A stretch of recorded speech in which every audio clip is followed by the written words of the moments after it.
ಯಾದಗಿರಿ ಒಂದು aspiration district, ಹಿಂದುಳಿದ ಜಿಲ್ಲೆ. ಇದು 162 ಕಿಲೋಮೀಟ್ರು. ಇನ್ನೊಂದು 15-20 ದಿವಸದಲ್ಲಿ ಒಂದು ಹಂತಕ್ಕೆ ತರ್ತಾ ಇದ್ದೀನಿ. ಅದಾದ ಮೇಲೆ ಜೇವರ್ಗಿ ಮೇಲೆ ಹೋಗ್ತದ್ದು ತುಂಬ ಜನಕ್ಕೆ ಅನುಕೂಲ ಆಯ್ತದೆ.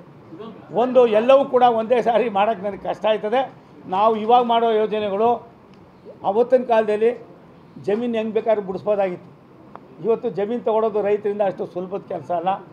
ಇದು ಎಷ್ಟು ಕಷ್ಟ ಆಗಿದೆ ಅಂತ ನಾನು ತುಮಕೂರು ರಾಯದುರ್ಗ 36 ವರ್ಷದ್ದು, ತುಮಕೂರು ದಾವಣಗೆರೆ 20 ವರ್ಷದ್ದು ಏನೆಲ್ಲ ಮಾಡಿ ಎರಡೂ ಕೂಡ ನನಗೆ ನನ್ನ ತಲೆ ಕೂದಲು ಬರೋದೆಲ್ಲ ಕಪ್ಪಾಗೋದು ಬೆಳಗಾಗೋದು. ಅಧಿಕಾರಿಗಳ ಹತ್ರ SLOಗಳ ಹತ್ರ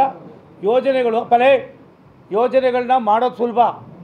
ಅಕ್ವಿಜೇಷನ್ ಇದೆಯಲ್ಲ ಸಾಹೇಬ್ರೆ, ಭಾರಿ ದೊಡ್ಡ ಕೆಲಸ.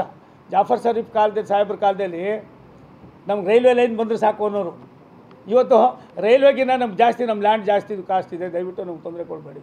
ಈ ಪರಿಸ್ಥಿತಿಯಲ್ಲೂ ಕೂಡ ನಾವು ಭಾರತ ಸರ್ಕಾರ ಇವತ್ತು ಎಲ್ಲ ಒಂದು ಕಡೆ ಕೇರಳದಲ್ಲಿ ನಾನು ಹೋಗಿದ್ದೆ, ಮೊನ್ನೆ 4 ದಿವಸ ಇದ್ದೆ.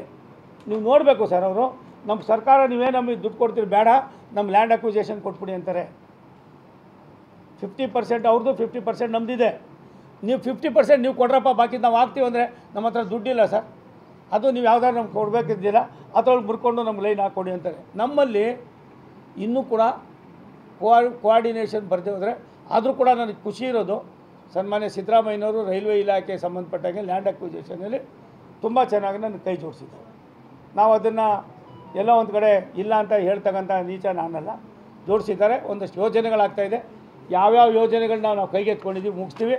ನನಗೆ ಭಾರಿ ಇಂಪಾರ್ಟೆಂಟು, ನಿಮ್ಮ ಗುಲ್ಬರ್ಗಾಯಿಂದ ಬೆಂಗಳೂರಿಗೆ ಒಂದು ಡೈರೆಕ್ಟ್ ಟ್ರೈನು ಭಾರಿ ಅವಶ್ಯಕತೆ ಇದೆ. ಅದಕ್ಕೂ ಕೂಡ ಆದ್ಯತೆ ಕೊಡ್ತೀವಿ. ದಯವಿಟ್ಟು ನೀವು ಯಾರಾದ್ರೂ ಊಟ ಮಾಡಿಲ್ಲ ಅಂದರೆ ಎಲ್ಲ ಊಟ ಮಾಡ್ಬೋದು. Thank you very much.